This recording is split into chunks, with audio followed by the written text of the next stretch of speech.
¿Se puede ver? Sí, doctora. Gracias. Vamos a hablar ahora de atención del paciente pediátrico en emergencias. Algunas definiciones importantes, como por ejemplo el triaje. ¿Qué es el triaje?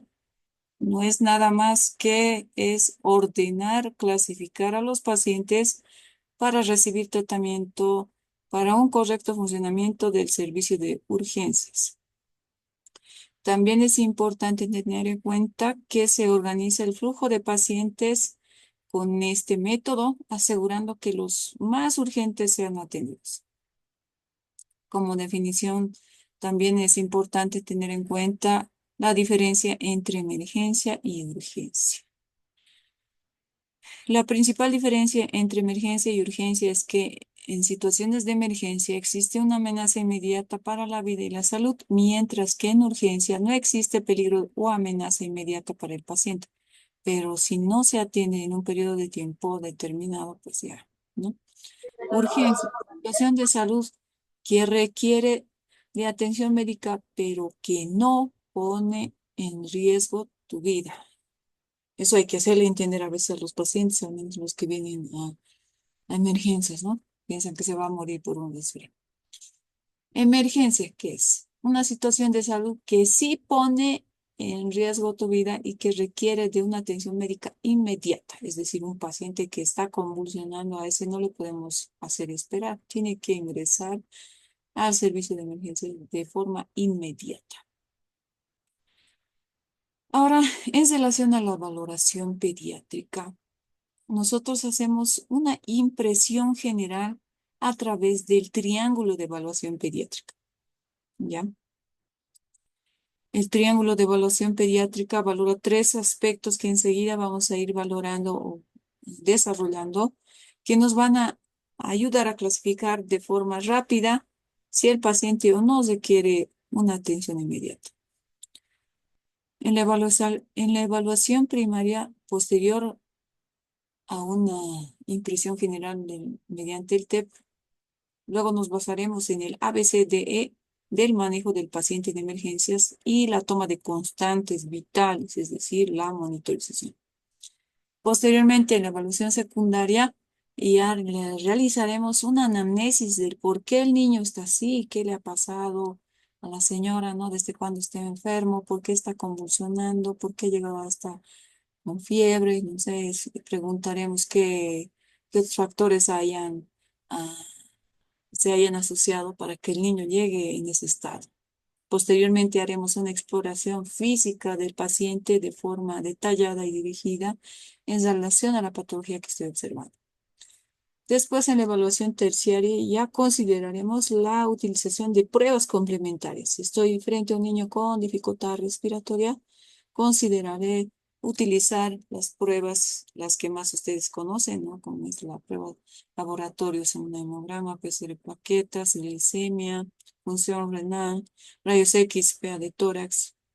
Una vez que ya tenga todos estos pasos avanzados, haremos la reevaluación del paciente ya contando con los exámenes complementarios. Entonces, vean que es importante avanzar así. Ya. Entonces, en el triángulo de evaluación pediátrica, ¿qué factores consideramos? Uno, la respiración.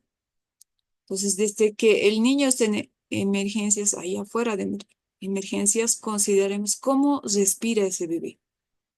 ¿Cómo serán los ruidos respiratorios? ¿Serán normales? ¿O será que el niño tiene roncos, tiene estridor, tiene sibilancias o está con quejido?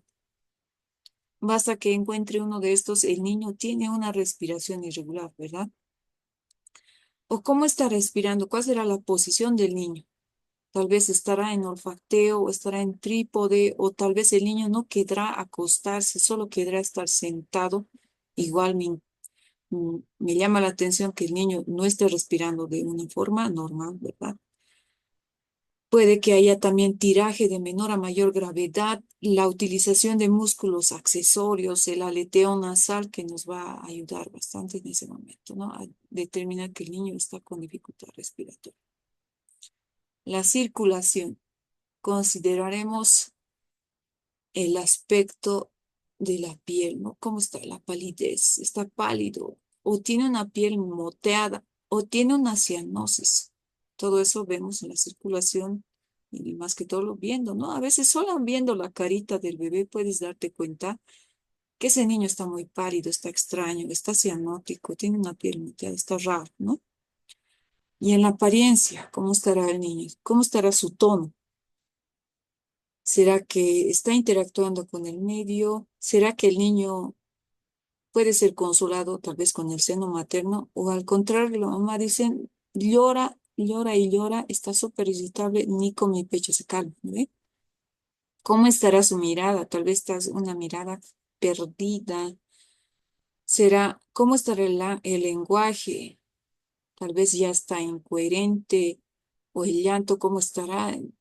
Entonces, esos tres aspectos, la apariencia, la respiración y la circulación, en una primera vista nos pueden llamar la atención para decir que este niño está inestable. Basta que uno de los lados del triángulo de evaluación pediátrica esté alterado para que consideremos que ese niño está inestable. Entonces, por ejemplo, en este caso, ¿cómo estará la apariencia del niño? Vemos un niño decaído, está pálido, tiene una cianosis. ¿Cómo estará la mirada? No hay una mirada fija, tiene retroversión ocular, el chico está inconsciente, ¿no ve? ¿Cómo estará la respiración? Consideraremos eso también. ¿Cómo estará el tono del niño? Ah, está hipotónico, ya no se mueve, está muy hipoactivo, la reactividad ya no responde a los estímulos, ya no juega, ya no interactúa con nada, porque normalmente un niño sano está riendo, está jugando, está haciendo sus travesuras, ¿no? Es raro que un niño esté quietito, ¿no? Cuando, cuando está sano, está haciendo todo un revoltijo en la casa y es normal, ¿no? Consuelo, está muy irritable, a veces viene justamente por esa causa la emergencia, ¿no? Ayer vino un paciente en ese estado, ¿no? Que el niño no dejaba de llorar, solo lloraba y lloraba. Y en el momento que le hemos atendido a ingresar al servicio de emergencia, empezó a convulsionar. De repente convulsionó. Más bien el paciente ya estaba en la camilla, ahí hemos podido administrarle el oxígeno, lo hemos monitorizado, la licenciada ha canalizado una vía periférica, le hemos puesto un antiepiléptico ya, y obviamente ese paciente debe internarse. ¿Cómo estará la mirada? Mirada fija, perdida. Generalmente esto ocurre también después de que un niño haya convulsionado, ¿no? Tiene una mirada perdida o es que está en estado posictal, una retroversión ocular. El lenguaje, llanto débil, apagado, ausente, incapaz de hablar forma adecuada. ¿Qué pasa cuando un niño te dice la mamá, si es que de 3 pisos se ha caído y el chico ya no puede hablar? Ah, existe una alteración de la escala de Glasgow ahí, ¿no ve?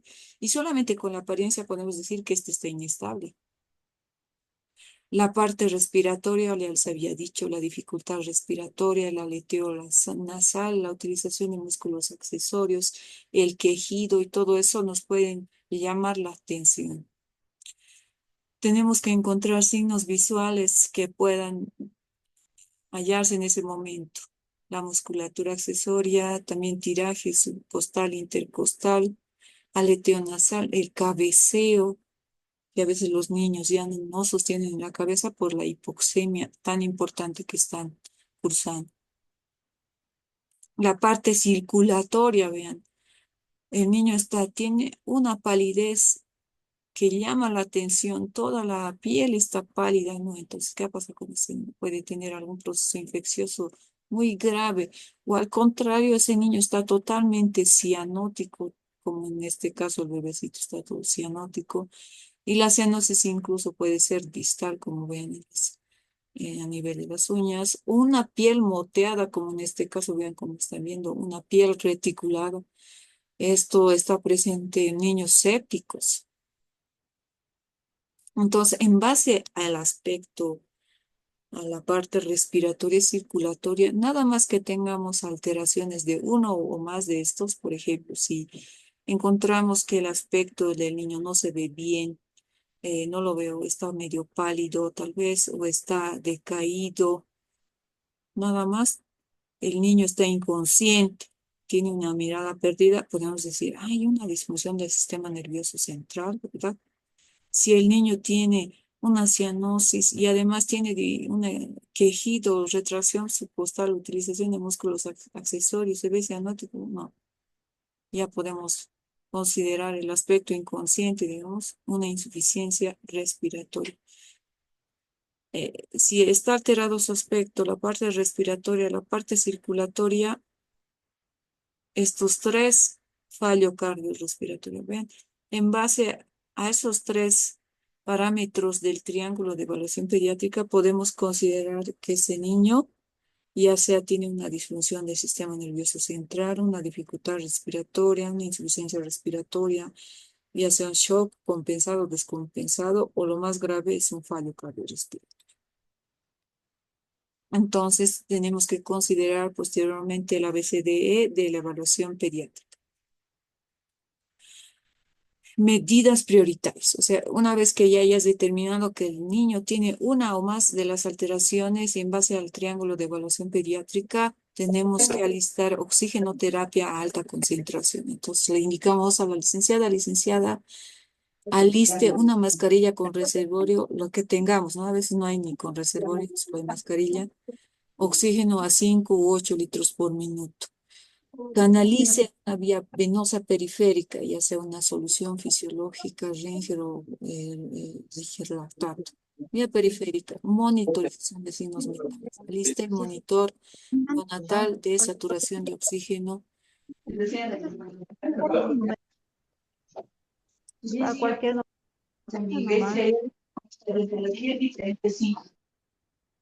Monitorización de oxígeno, como les decía. Por favor, sus micrófonos. Ya, ahora cuando vamos a ir avanzando en relación a lo que es el ABC de la estabilización en el servicio de emergencias, la primera letra se relaciona a la vía aérea. ¿Qué hacemos que en el paciente pediátrico? Colocación de la maniobra apertura frente mentón. Lo que está haciendo, ¿no? En el dibujo está sujetando la cabeza y está jalando el mentón para arriba para que este niño pueda respirar de forma adecuada. Es una tracción mandibular que me va a ayudar a reposicionar la vía aérea. Si es que hubieran secreciones en la cavidad oral, aspiramos las secreciones. Puede que haya un cuerpo extraño, también si es posible ver la presencia del cuerpo extraño, podemos hacer la maniobra del barrido y sacar el cuerpo extraño. Valoramos el manejo instrumental de la vía aérea, colocación de collarín cervical si fuera traumatismo. Si llega un paciente inconsciente, lo primero que vamos a hacer es asegurar la vía aérea. Y si me dice la señora es que se cayó de 2 a 3 pisos, entonces aseguramos la vía aérea con la colocación de un collarín cervical en relación a un trauma craneoencefálico. La ventilación. Es importante tener en cuenta la oxigenación a alta concentración, lo que les decía, oxigenoterapia, más de 5 litros por minuto. Lo ideal, como en el dibujo lo ven, utilizar una máscara con reservorio para que el CO2 se acumule ahí y no le afecte la parte neurológica al paciente. Monitorizando, ¿no? Valorar la ventilación asistida con bolsa, mascarilla, intubación laringea en caso de que el niño tenga una alteración del ritmo respiratorio. Podemos también utilizar una sonda nasogástrica si vemos que el niño ha vomitado o que la cámara gástrica está muy ocupada, ¿no? Y en casos muy extremos, punción torácica si es necesario. Eso generalmente no lo hacemos. Ya. La frecuencia respiratoria. ¿Será importante considerar la frecuencia respiratoria según la edad? Claro que sí, porque y esto varía según la edad. Si ustedes ya la tienen por conocimiento, considerando la edad. Por ejemplo, si es un niño menor de 2 meses, va a ser normal que el chico respire hasta 60 respiraciones por minuto. Hay que tener en cuenta que los pacientes pediátricos, ni bien el médico se acerque al niño, al menos si está enfermo, va a empezar a llorar, ¿no ve? Y esto puede incrementar la frecuencia respiratoria. Sin embargo, por más de que incremente la frecuencia respiratoria, si el niño no tiene patología respiratoria, no va a incrementar más de 60. Entonces, el concepto lo tenemos que tener muy en cuenta. De 2 meses a un año, tiene que estar entre hasta 50. Más de eso ya decimos taquimia, ¿verdad? 1 a 4 años mayor a 40, 4 u 8 años más de 30. Entonces, considerando las edades de los pacientes y controlando la frecuencia respiratoria en un minuto, podemos clasificar si el niño tiene taquimia o no tiene taquimia. Aquí tenemos otra tablita que igual nos puede ayudar, ¿no? Recién nacido a 3 meses, 30 a 60, de 3 meses a 2 años, 24 hasta 40, preescolar de 22 a 34, escolar 18 a 30, adolescente de entre 12 a 16, ¿ya? Considerando si el neonato o el lactante todavía está dormido, incluso puede bajar hasta 30 colegas. Entonces, y sigue siendo normal. Lo ideal es valorar al paciente despierto. Hay que hacerlo levantar, despertar para que podamos controlar la frecuencia respiratoria. Entonces, en el caso de que el niño necesite oxigenoterapia, ya alistaremos. Entonces, por eso es un equipo de atención, un equipo de reanimación en el trabajo con el que contamos. No solamente es ahí el médico de turno, sabemos, ¿no ve? Que siempre es necesario la presencia de una licenciada de enfermería, un auxiliar de enfermería que nos va a colaborar en administrar el oxígeno suplementario al paciente. Algunas veces serán necesarios la realización de gasometrías. Nos puede servir para valorar la ventilación y la perfusión. También nos va a obtener una muestra venosa a canalizar vía periférica. Eso, si es que no hay una pericia muy desarrollada, podemos utilizar una gasometría venosa también. En otros países incluso tienen gasómetros en su servicio de emergencias, ¿no? Pero bueno, nosotros a veces tenemos ese problema, ¿no? Es que a veces el gasómetro, incluso el hospital, no está funcionando. Bien. Ahora en la parte circulatoria, tener en cuenta la frecuencia cardíaca de acuerdo a la edad. Igual va a ir variando, ¿no?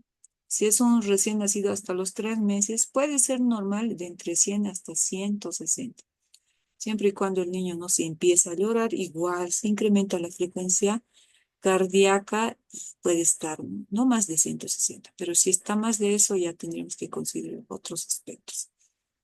3 meses, 2 años, 90 a 150, preescolar de 80 a 140, escolar de 70 a 120, adolescente de 60 a 100, considerando el relleno capilar. Por ejemplo, en este caso, cuando vamos a valorar la perfusión distal de un paciente pediátrico, lo más aconsejable será valorar el relleno capilar a nivel del lecho unguial, que no tiene que ser más de 3 segundos, porque si es más de 3 segundos, consideramos que el niño está con deshidratación. Y el mismo se puede correlacionar con el signo del pliegue que valoramos a nivel del abdomen. También es importante controlar la presión arterial en los pacientes pediátricos. Generalmente utilizamos manguitos de acuerdo a la edad del paciente. Nos puede controlar a nivel braquial, a nivel perio, también se puede controlar la presión arterial en los pacientes pediátricos. Y si hablamos de la presión arterial sistólica, si es un recién nacido hasta los 3 meses, la presión arterial sistólica tiene que ser más de 60, de 3 meses más de 70, preescolar más de 70, escolar mayor a 80, adolescente más de 90. Si está más de eso, pues ya tenemos que preocuparnos. También se puede calcular la tensión arterial sistémica aceptable mediante la fórmula tensión arterial sistémica igual a 70 más, entre paréntesis, 2 por edad en años. El pulso. ¿Será importante valorar el pulso? Claro que sí.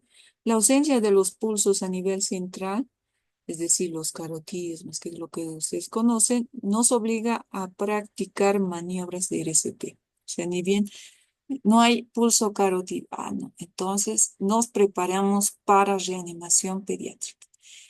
Palpamos los pulsos periféricos y encontramos una tensión arterial sistólica mayor a 90. Consideramos esto, ¿no? Si se palpan pulsos centrales, tensión arterial mayor a 50, ausencia de pulsos, tensión arterial menor a 50. Oye, mientras más esté bajo, más nos tenemos que preocupar porque el chico está entrando en paro cardiorrespiratorio. Ya habíamos hablado del relleno capilar, que es importante tener en cuenta que si está no más de 2 a 3 segundos, si está más de eso, ya habíamos considerado que el niño está deshidratado.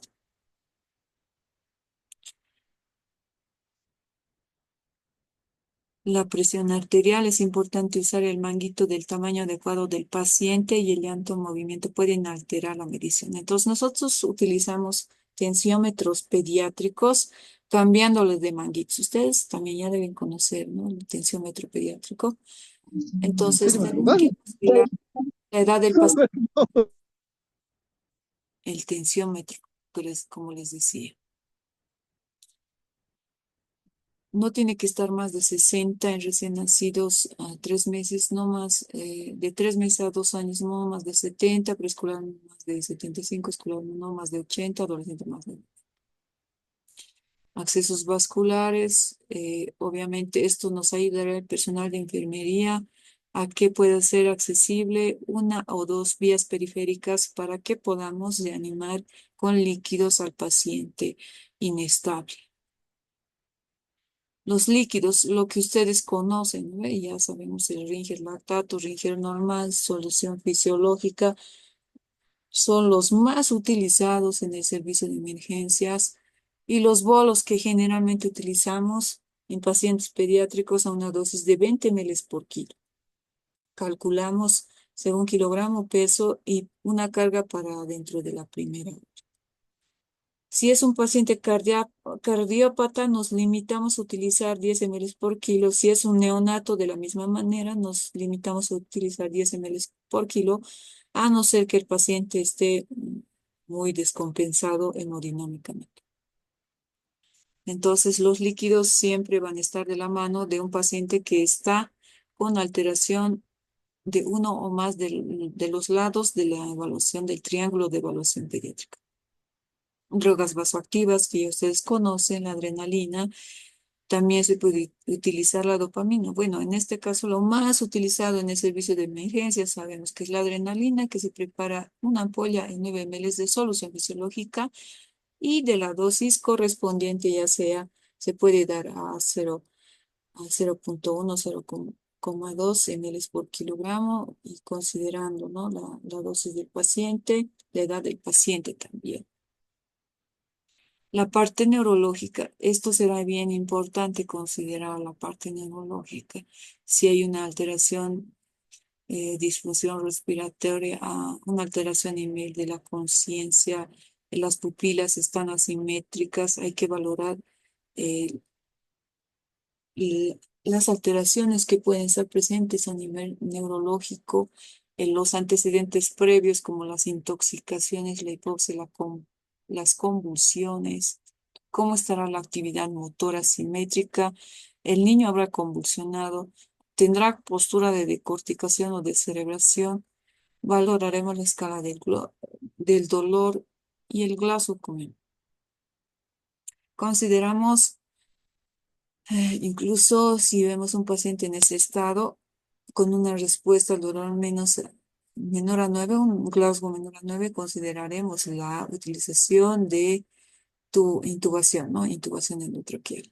Y obviamente la monitorización cardiorrespiratoria, es decir, control de la frecuencia cardíaca, respiratoria, saturación de oxígeno, temperatura, glicemia, para que de esta manera consideremos todos los aspectos de la inestabilidad del paciente. Si el niño empieza a convulsionar, también haremos el manejo antiepiléptico en el momento. También es importante considerar la toma de una glicemia, ya sea central o capilar para considerar si el niño está en hipoglucemia, porque a veces justamente pues, esta puede ser la causa porque el niño llega inconsciente, nada más una hipoglucemia. Entonces, eso tendremos muy en cuenta o en una intoxicación. Por eso es importante considerar la evaluación secundaria y hacer una anamnesis, ¿no? ¿Ya? Hay que tener en cuenta los cuidados generales una vez de que el niño ya estamos estabilizando el paciente, tratamientos específicos con anticonvulsivantes en caso de convulsión, utilizar el suero hipertónico si hay sospecha de hipertensión endocranial. Esto, como les decía, vamos a ir aprendiendo cuando hagamos el manejo del paciente con trauma cráneoencefálico en la última semana. Antibióticos, sospecha de infección, o si el niño requiere manejo por neurocirugía.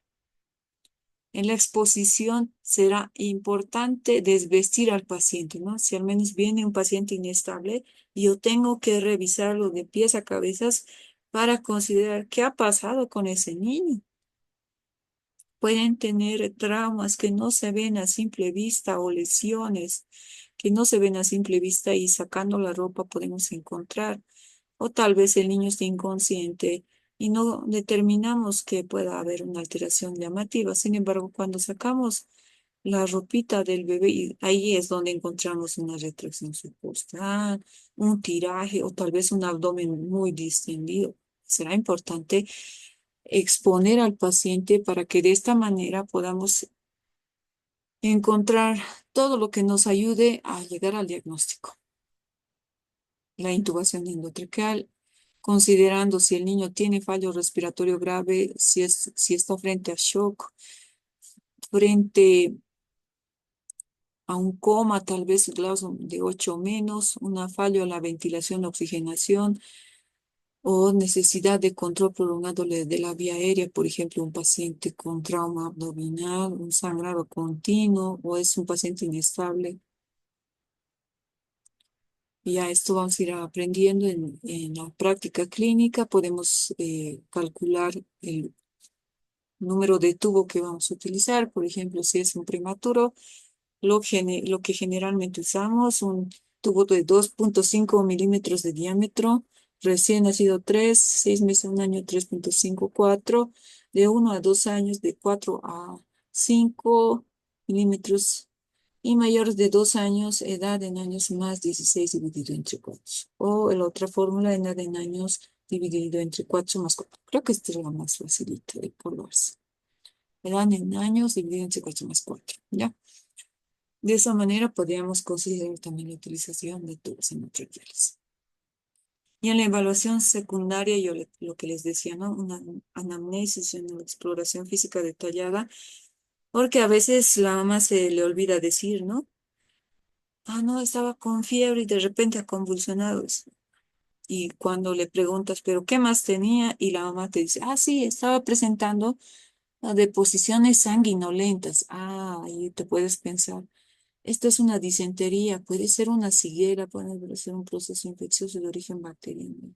Ya tienes más o menos un diagnóstico en base a la anamnesis, ¿no? Y la exploración física detallada, como habíamos dicho, una historia clínica del episodio actual, una exploración física dirigida y un enfoque diagnóstico inicial, nos va a ayudar a hacer un buen manejo del paciente. Algunas veces hay pacientes que no se pueden controlar en peso porque llegan inconscientes. Entonces, ¿qué es lo que podemos hacer? Para hacer un manejo de forma inmediata, podemos utilizar una fórmula del cálculo aproximado de peso, ¿verdad? Entonces, ¿cuál es eso? 2 por edad en años más 4. Hay otra, edad por 2 más 8. Eso es más fácil, yo creo. Que nosotros lo empleamos cuando llega el paciente inconsciente, está convulsionando. Doctora, y la licenciada dice, doctora, ¿cuánto de día se pane? En ese momento tenemos que tener un peso aproximado, ¿verdad?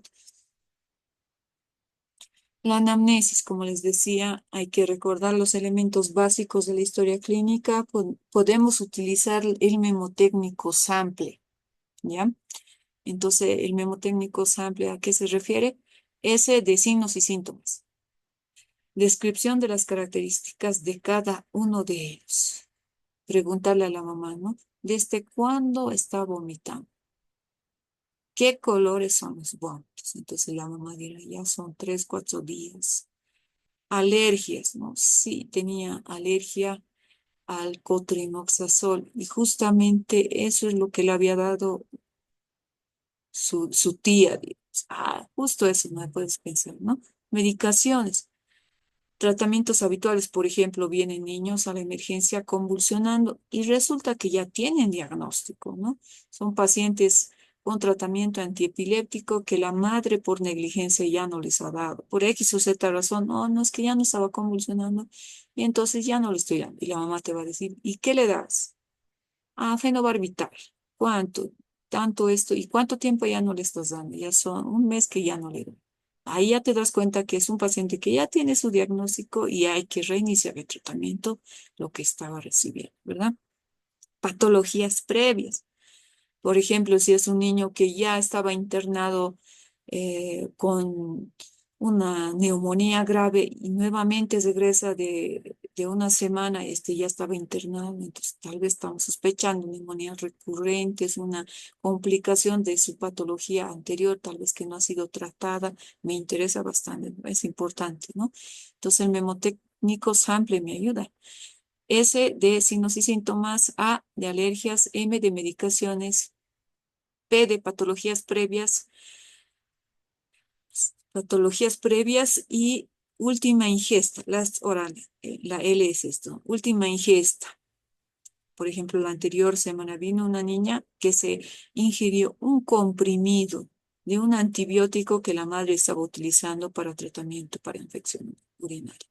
Y de repente empezó a vomitar un vómito de tipo amarillento. Entonces la mamá no sabía, no sé qué ha pasado, parece que se ha tomado algo, no lo sé, y le preguntamos.